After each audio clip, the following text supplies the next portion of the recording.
Grace, mercy, and peace to you from God our Father and from our Lord and Savior Jesus Christ. Amen.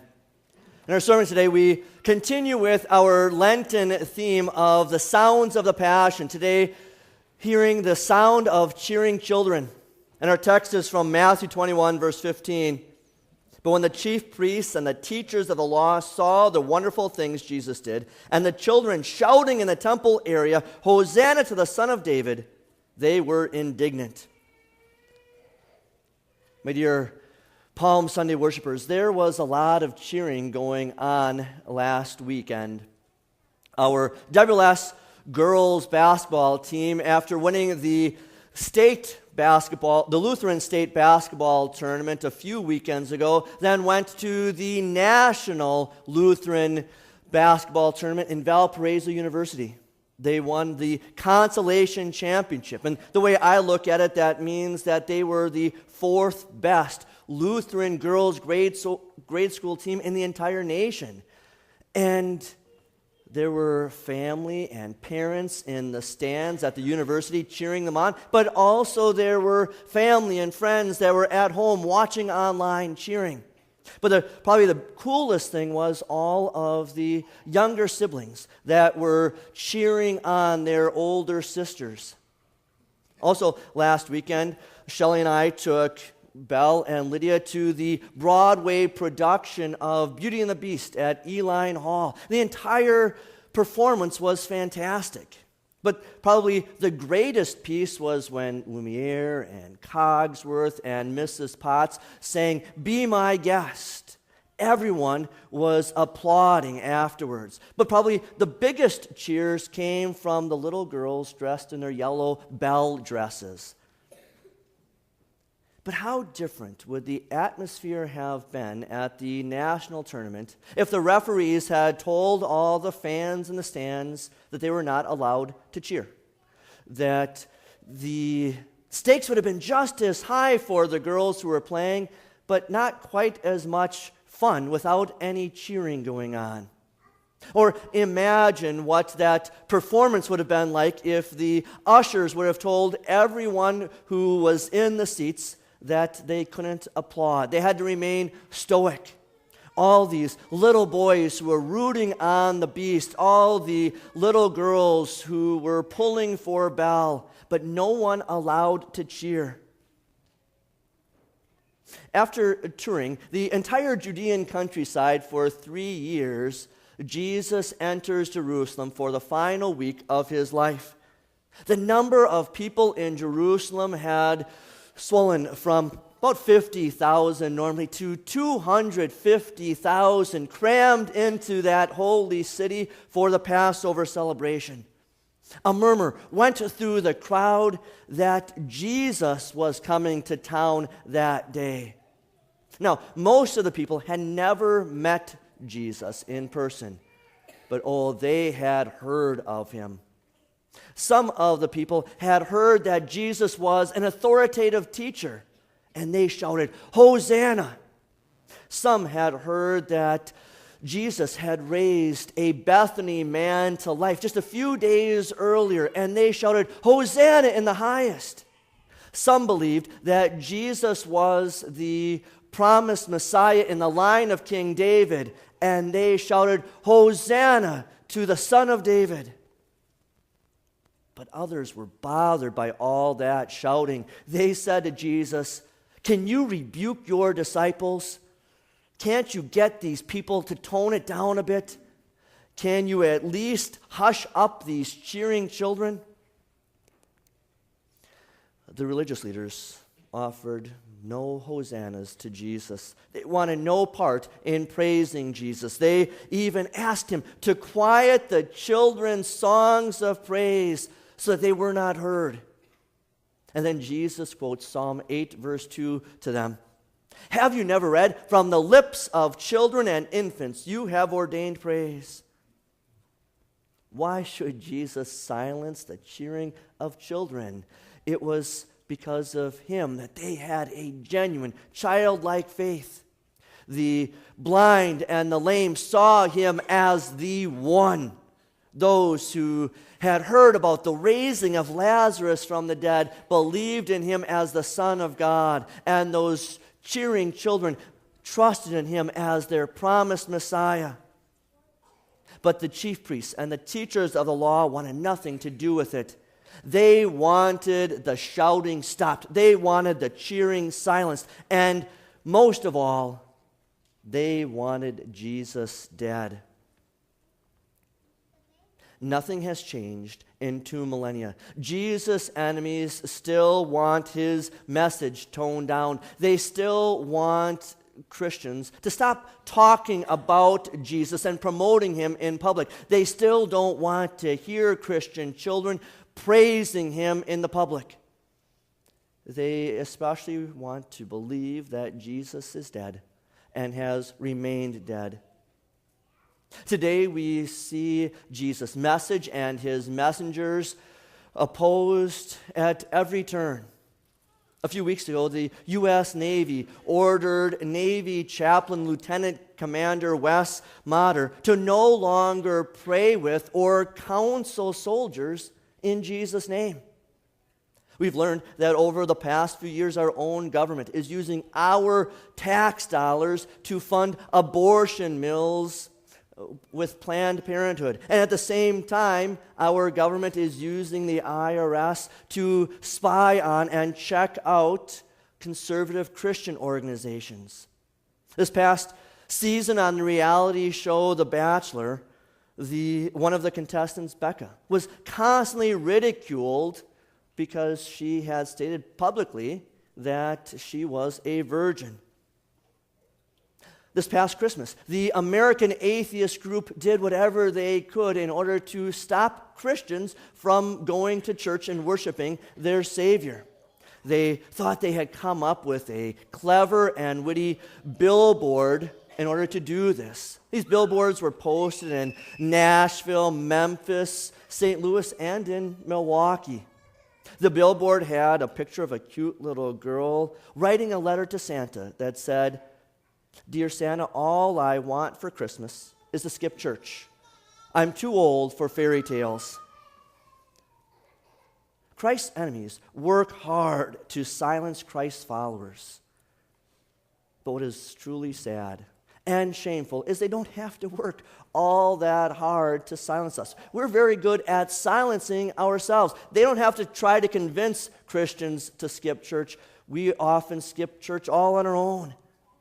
We are called by God to be different from everybody else, and yet we Christians sleep around and live together and get divorced at pretty much the same rate as non-Christians.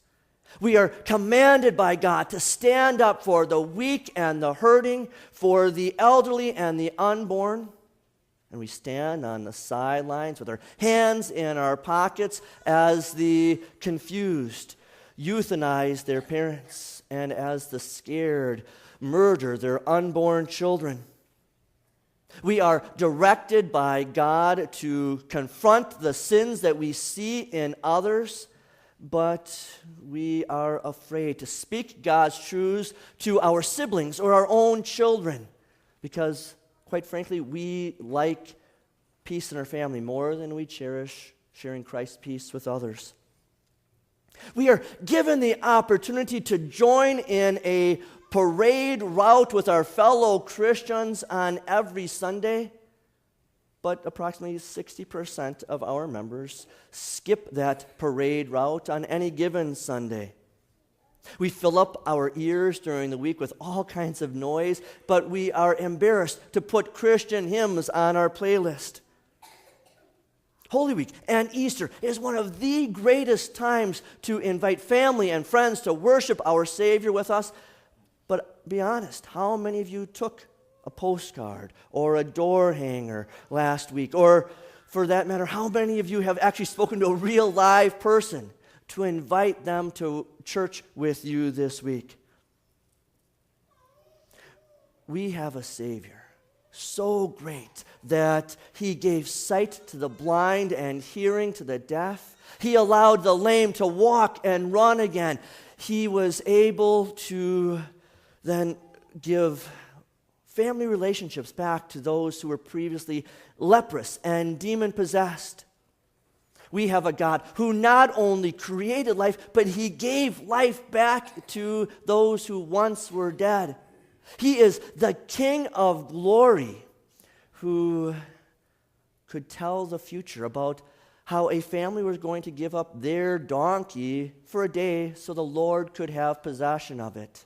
He was able to ride this unbroken colt through the raucous crowd that day. He is the one who desired humility, though he deserved glory. We know this. Yet we remain silent. We remain stoic. We have quieted our own praises. By our actions, we echo the words of the Pharisees. Silence all this cheering. And so the stones must cry out in dismay. The stars must take up the praise that we let dwindle. Fellow Palm Sunday worshipers, Jesus triumphantly entered on that Palm Sunday so that he could go humbly to the cross on Good Friday. He heard the cheers of hosannas from the people coming as he came into Jerusalem, so that he could hear the shouts of crucify him as he went out of Jerusalem. The streets were lined with people who were praising him when they imagined him as a king, but those same streets were lined with people who were weeping and wailing when they saw him as a criminal. Jesus triumphantly entered Jerusalem so that he might resolutely go to Golgotha. There, on Golgotha, Jesus forgave all of our sins of stillness. He nailed to the cross all of our apathy. He hung there on the tree with all of our lethargy. He overcame our laziness. He triumphed over our lack of excitement. He died for enemies who worked hard to silence him. And he also died for his followers who often choose silence over him. From eternity, our Son of God was excited to suffer for those who would reject him. He was enthusiastic to challenge those who wanted nothing to do with him.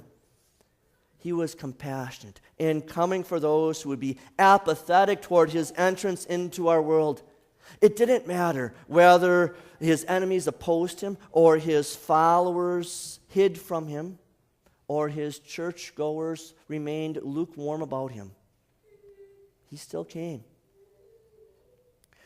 This past week in school, one of our preschoolers just said out of the blue to me, "I love Jesus best of all." And I said to her, that's great, but did you know that Jesus is going to be in church this week? And she scrunched up her face like she didn't believe me. She said, "Really?" I said, "Yes, really. Jesus really is here. He rode that donkey humbly into Jerusalem in the same way he humbly rides the means of grace into worship with us. He comes humbly riding the waters at the font. There is Jesus coming in baptism to exorcise the devil and to claim that child for the Lord. And we cheer. He comes writing the humble words of Scripture. For with those words of the Spirit, a teenager is confirmed. An adult is converted. A grandparent is comforted on his deathbed. And we cheer. He comes riding in the humble words of absolution. For with those words of forgiveness, the marriage that has been torn apart by adultery can be restored.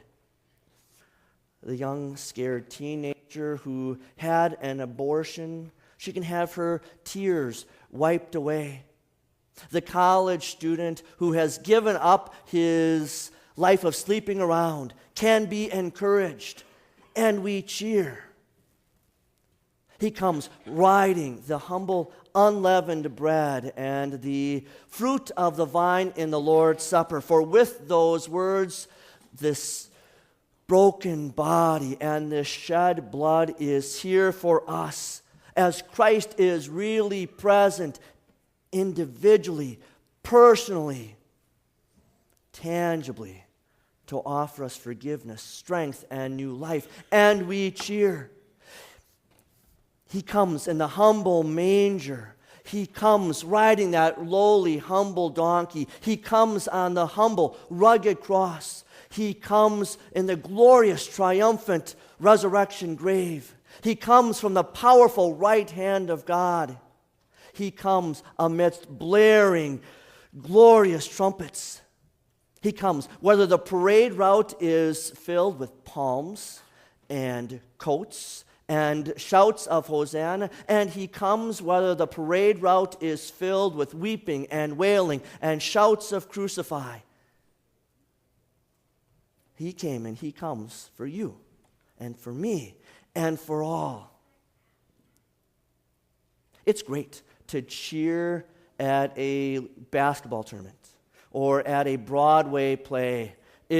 Cheering changes the entire ambiance and atmosphere.